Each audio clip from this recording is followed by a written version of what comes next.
What is going on, team, and welcome back to another video. In today's video, I'm going to be breaking down 3 trades that I placed today, 2 break-even trades and 1 winner. These were all turtle soup trades, and I understand that a lot of people want to get into the turtle soup strategy but have a really hard time understanding which lows and which highs they should turtle soup. So hopefully this video can help you understand exactly what lows and what highs I am looking for when I'm looking for a turtle soup entry. Let's get right into the video. Last 2 hours of the market here.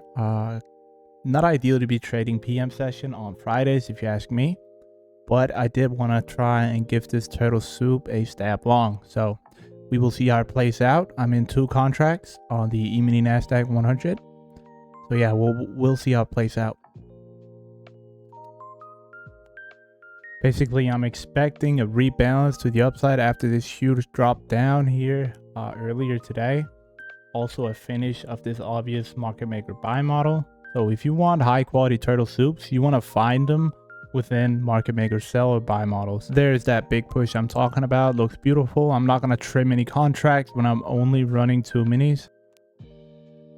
This is completely fine. Just another one of these immediate rebalances. When we don't have an SMT like this, there is an extremely low probability that we are going to reverse and come down lower. So these immediate rebalances are expected, but I don't expect them to go lower than that. And there we go. Let's actually go ahead and break this trade down, because I know a lot of people are interested in these turtle soups, which I completely understand, right? The reason why I love turtle soups this much is because it is very easy to tell the good turtle soups and the bad turtle soups apart, right?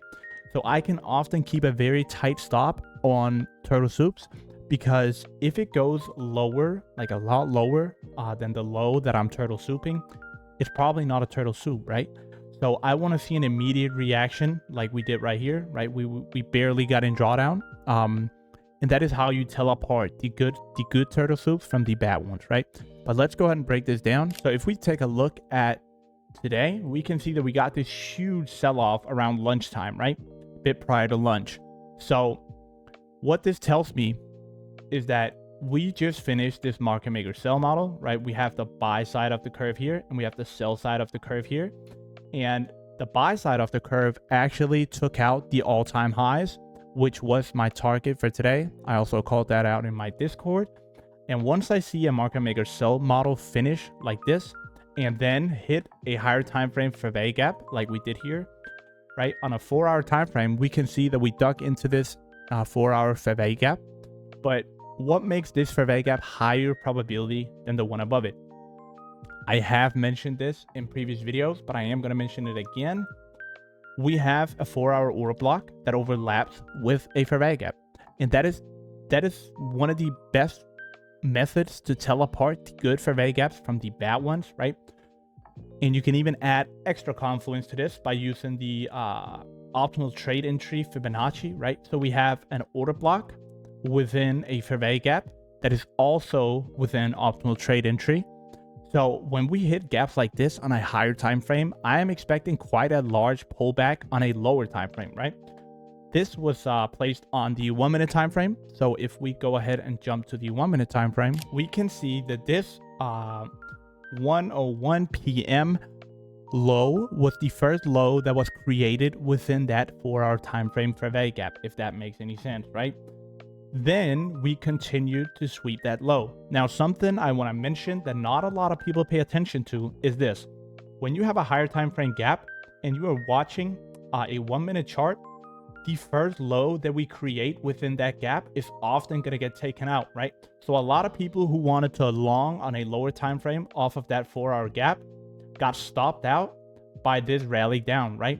But because I know from experience that the first low created within a higher time frame gap is often going to get taken out, I was not looking for longs here, right? I wanted to see this low get taken out, which it obviously did here, right?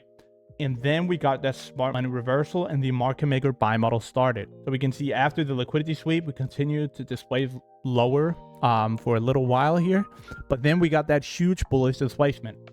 And when we get a pullback, this is the pullback that I'm referring to. When we get a pullback this close to such a significant high like this without an SMT, I am very confident that this high is still going to get taken out and that this high is in fact the next draw liquidity. Had there been an S&P divergence with ES here, meaning that the S&P 500 swept the high, but the Nasdaq did not, I had no reason to believe that this high was the next drawn liquidity for the Nasdaq, right? I will not be longing right into an S&P divergence, okay? So why did I know that this low was going to get turtle souped and not just displaced through, right? I also talked about this in my previous video. If we go ahead and mark this low out on the 1 minute time frame, and then we go to a larger time frame like the 5 minute, we can see that that 1 minute low is in fact the beginning of a 5 minute fair value gap, right? And since we are in a lower time frame market maker buy model, I would even say that we are in a higher time frame market maker buy model. If we zoom out, it would not be irrational to assume that this right here is a whole market maker buy model, right? But because I was on the 1 minute time frame, I expected the market maker buy model to end here, right? So that was my target. But I essentially turtle souped that low because it was the beginning of a 5 minute fair value gap, right? And if we are truly in a market maker buy model, this fair value gap should hold.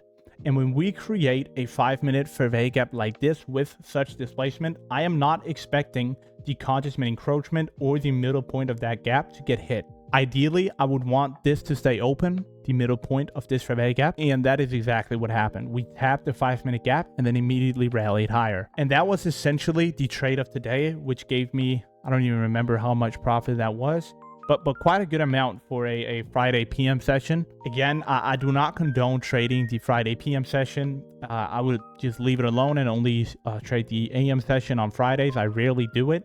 But because I unfortunately did not capitalize off of this huge sell-off here, I kind of wanted to, get a little profit here going into the weekends. That was essentially the turtle soup that I took.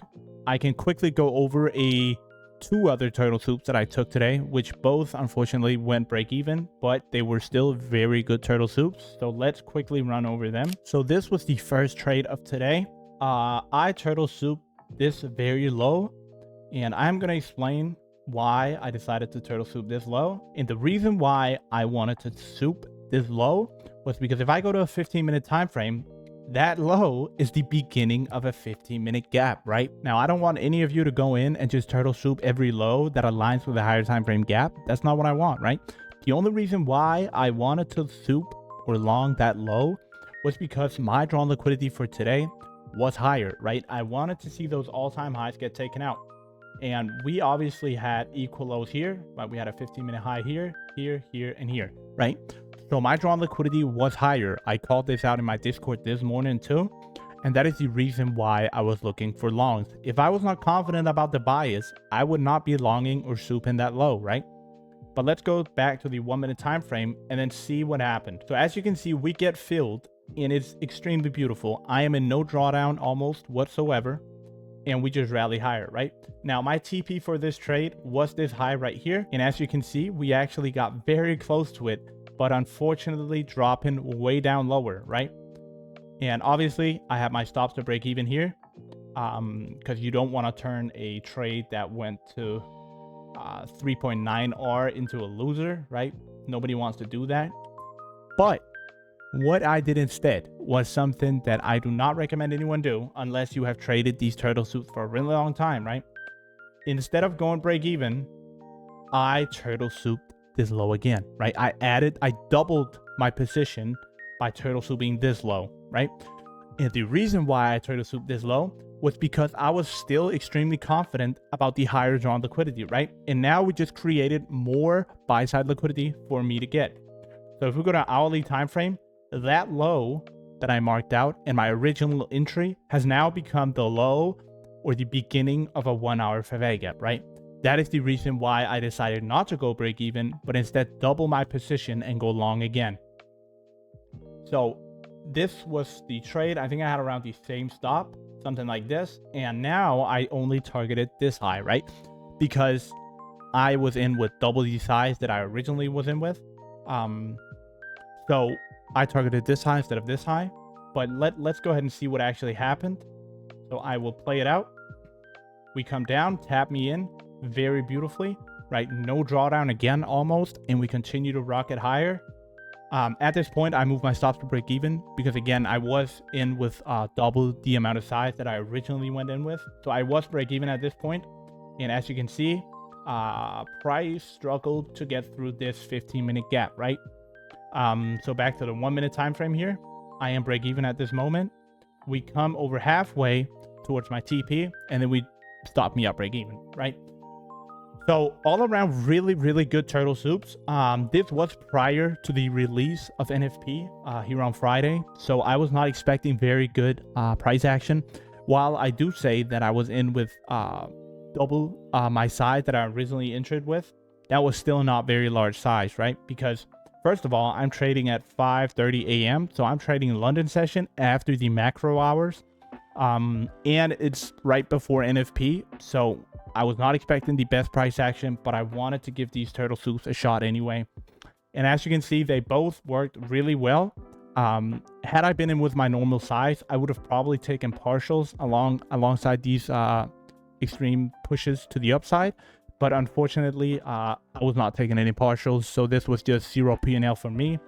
But then luckily, we did get that play here in PM session that I just went over. So I hope you enjoyed. These are great examples of how I turtle soup 90% of the lows or highs that I turtle soup. Today, I only turtle soup lows because I did come into the day with a bullish bias because I was targeting the all-time highs, which we eventually did end up hitting, just not when I thought we would. But I hope you enjoyed. This is great advice in terms of turtle soup, because obviously you cannot just be going in and buying every low you see and selling every high you see, right? But this is essentially what I do 80% of the time when I am turtle souping either a low or a high. So I hope you enjoyed, and I will see you in my next video. Bye bye.